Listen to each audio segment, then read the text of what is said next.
ജീവിതത്തിൽ സക്സസ്ഫുൾ ആവുക എന്ന് പറയുന്നത് ഓരോരുത്തരുടെ കാഴ്ചപ്പാടിനെ അപേക്ഷിച്ചിരിക്കും കേട്ടോ.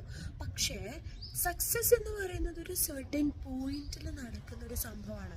അത് ചിലപ്പോൾ എന്തെങ്കിലും ഒരു കാര്യം തുടങ്ങി 1-2 വർഷത്തിനുള്ളിൽ സക്സസ് ആയെന്ന് വരാം, അതല്ലെങ്കിൽ കുറേ വർഷങ്ങൾ എടുത്തിട്ട് സക്സസ് ആയെന്ന് വരാം.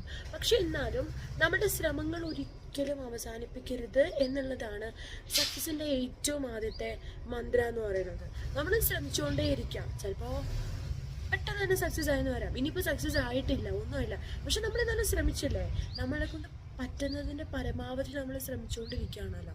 അങ്ങനെ വിചാരിക്കാം, എന്തെങ്കിലുമൊക്കെ നമ്മൾ ചെയ്തിട്ട് മരിക്കുന്നതല്ലേ നല്ലത്. എന്നാണെങ്കിലും ഒരു ദിവസം മരിക്കും. നമ്മളെല്ലാം ശ്രമിച്ച് നോക്കുക, നമ്മളെ കൊണ്ട് പറ്റുമോ ഇല്ലയോ എന്ന്. സാരല്ല, പറ്റുന്ന ഒരു സമയം വരും. എല്ലാത്തിനും ഒരു സമയമുണ്ട് ദാസ എന്നല്ലേ പറയാം. അതുവരെ കീപ്പ് ഓൺ മൂവിങ് ആയിട്ടും കീപ്പ് ഓൺ ട്രൈങ്